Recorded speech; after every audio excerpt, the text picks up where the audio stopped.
Welcome to the Less Than Perfect podcast. I'm Rendan. And I'm Francis Parker Stein. And today we have a very special movie. This is one I've been looking forward to all year. It is Melania, the documentary about our wonderful First Lady. Yep, I mean, we've had this string of watching horror films, so we figure we might as well follow suit and watch Melania. Honestly, I thought it would have been better if it were rated R. I agree. But, you know, it was a little documentary. It's a little documentary about just a good old American family. Okay.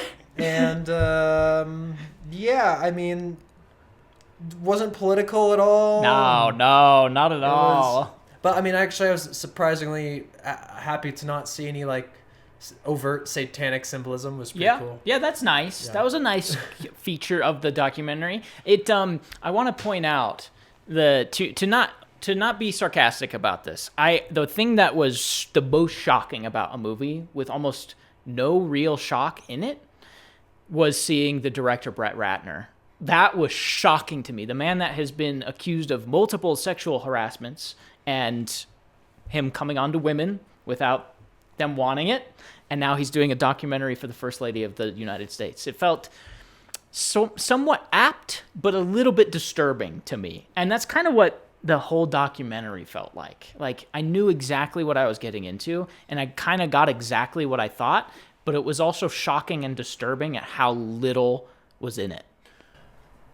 Okay, so spoiler alert. Right. Melania Trump, she tries on a shirt.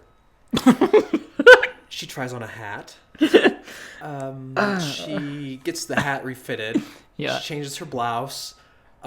She goes to a funeral. She waits around, and she has a cool coffee chat with some Italian lady about, education for children. Right, and foster kids. And, it doesn't really go much further than that. No. She does, honestly, I mean, she does a good job of, like, making her case. Like, her career as a supermodel and her ability to just put something together and be very creative was, Sure, she's good at what she does. Yeah. I feel like this movie is easy to write off as the worst thing ever because it's like pretty bad. But it's also a movie that, like, it just has no substance whatsoever. Like, if we try to actually view this as a real movie and a real documentary and forget that it's basically propaganda, there's just nothing here. Like, when I watch a documentary, specifically about a political figure or about some celebrity, I want it to go in one of two directions. I want it to be, like you said, R-rated, where they really are, like, hammering home, this is my reality. I'm yelling at this person because they got this wrong, or I'm doing this on this day. This is my schedule. Like, that's my reality, and it's crazy and wild. Or the relatable human side. Like, there's a moment near the end where I thought we might get it, where she goes to, like, 3 balls in a row on Inauguration Day, and she gets home at 2 a.m.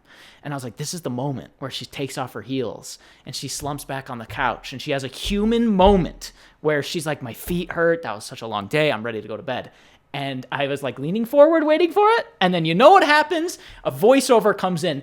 Hey, you know what? I came home at 2 a.m, but I feel strong because of America's vision and the tradition at heart. And I'm like, oh, well, that didn't happen.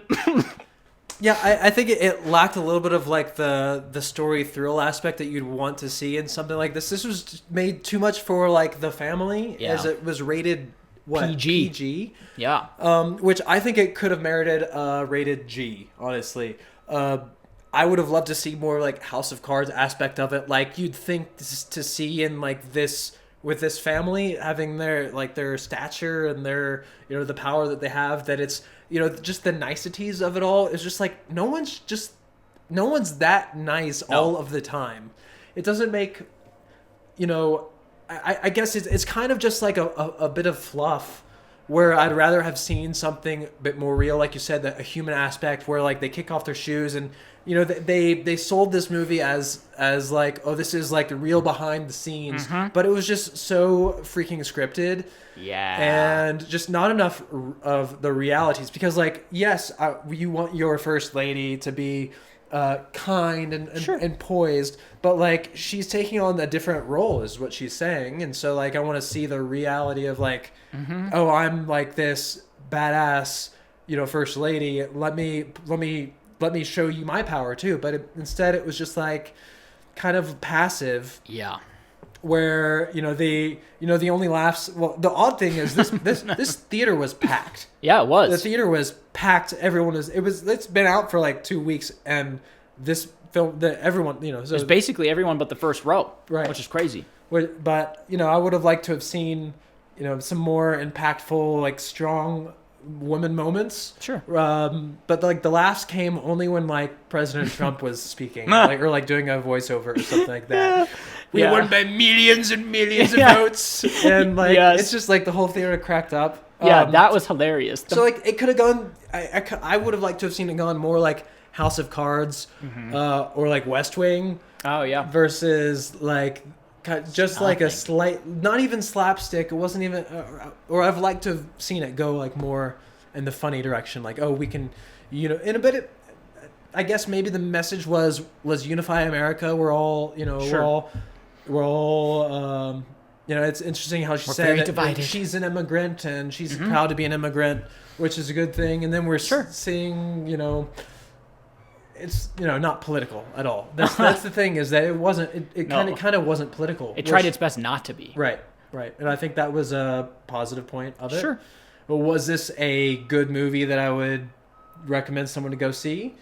I mean, if you want to just see what it's about, go ahead. But I wouldn't It's so be boring. like it's you watch it on Netflix or something. I don't know Sure. when it comes out. Yeah, I don't know. Like I don't know who this is for. Like, it's for the person that voted for Trump who thinks that he is God's gift to the earth. But I feel like, and maybe this is ignorance on my part, but I feel like that is a very, very small amount of people. Like, I know there's a handful of people, more than a handful of people in our theater that were clearly there because they love Trump. But does this even resonate with them? I don't know.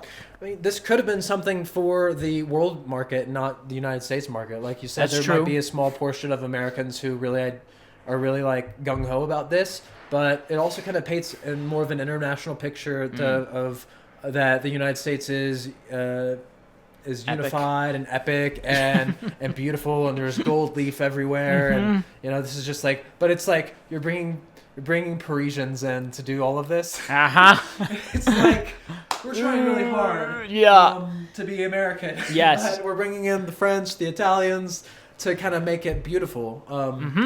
So Yeah, but we're like, we are a melting pot. We're a global melting pot. Oh, for sure. Yeah, and it's such a bizarre documentary. Like, even from the first, if we go through this, like, we kind of try to, when we're actually talking about films, go through it like Act 1, Act 2, Act 3. Here's the characters, here's the arc, here's the meaning, here's the subtext. This one, there is no clear structure. The idea is that this is 20 days in her life leading up to the inauguration of Trump. And there is really, the buildup of the documentary is, I'm putting on a coat, like you said, I'm putting on a coat, I'm retrying the coat, I decided that the plates should be a certain color for the ball. I'm getting dressed. I'm trying on like It's so like strange. two days in a row was just I tried on a shirt. Yeah. And this is too small and you have to pull it up at the neck. I'm like, she looked beautiful the She whole time did. for sure, and she does a great job of what she did. But like that's the substance of it. That was Yeah. it. Like I tried on a shirt, I tried on a hat. I went to a funeral. yeah, it's not unfiltered access. It's just access that anyone could have. No, but it's like it's so scripted. Yes. But it's not. It just doesn't feel real. Where I would have loved to see if because I don't know her, I don't know anything about her. I would love to see the strict, strong Melania who's like saying no, this is shit. Yeah. Where do you come from? But the thing is, she hired all great people to do it, so it's like everything has to, and everything worked perfectly. Everything's flowery. Everything is awesome. Right. We're part of the team. Everything is awesome. When we're living our dream.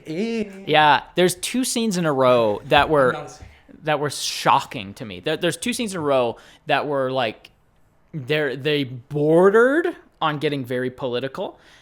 it was, so the first half hour is basically she tries on a shirt. And then there is this incredibly awkward, shoehorned in scene where she's talking about the Palisade fires. I think it was the Palisades. Yeah. And it was immediately, it jumped off the screen as almost a sketch, like a sketch comedy bit. Because she's sitting on a couch watching a TV. And I immediately went, oh, there's no way in hell that Melania has ever sat on a couch and watched the news. Immediately. I was like, nobody, if she found out about that, it would be like an assistant, did you hear about the Palisade fires? Oh, yeah, fix the damn shirt. Like, that's probably what really happened. Yeah. I mean, I will say, though, of anything that you could say, like, this was like a flop or whatever, it's an unprecedented idea. This has never been done before. Sure. Having whatever access to the presidential life, the family of the first family, and to see what they are in any way, that has never been done. Like, we didn't get anything. We didn't get a back behind the scenes documentary about Bush or Obama or Reagan or anything like that. No. But those, times change, and with times come new technologies and growth and evolution. Yeah. And then we're at this point where, what if we did have unfettered access? So maybe this is a step in the right direction. Maybe to bring more transparency to the American people and the public of the world about what goes on in the White House or the administration of the greatest country in the world. Right. It is cool, like, on paper and in some instances in the documentary, it's cool to see the things that they do. Like, I had no idea that on Inauguration Day, they had 3 separate balls they had to hit back to back to back. Like, that's crazy. So that's cool to see that stuff. And I hope you're right. And I think this does feel, I don't know if it feels like a floodgate opening to this type of thing, but it feels like Melania at least understands that social media and this type of marketing is hugely important now. Because if you want, like you said, projecting strength, they have to project strength, which is why you don't see them in the gym, which is why you don't see them in the morning. Because they are projecting the image of, we are the president and the first lady. Mm-hmm. And if we even bring ourselves down a little bit, then people are going to ask questions. Yeah, I mean, as far as storyline goes, there wasn't much to dig into. Nothing. I typically try to look for like metaphor and allegory in movies. There's nothing here. No. It's really just a surface level show of unity, whatever the message is. I just felt like, I wouldn't say that this was a waste of time just because we went there not knowing what to expect and it was just fun for us. Sure. But I wouldn't go see it again. And I probably wouldn't elect to watch anything like this again just because but I was interested to seeing what 21st century propaganda looks like. Like overt propaganda, which anything I think majorly political, you could call that like overt propaganda, whatever it's trying to say, even if the message is unity and beauty and strength, right? Right. So it's still propaganda to a degree. Yeah, I mean, I think we should keep movies for real documentaries that are trying to really send a message and disprove something, or to just entertainment. This is, I feel like, just a little bit of fluff. Yeah. But it was fun nonetheless, and I think it was, again, it's something new, and maybe they can build upon this in a cool way. Probably not. But, yeah, I mean, ultimately, I think the movie's pretty bad. And it's mostly just because it's not really a movie. It's just pure fluff, like you said. It's pretty boring. But there were moments in there, when... It's not completely when worthless. You hear Trump's voice, and he's like...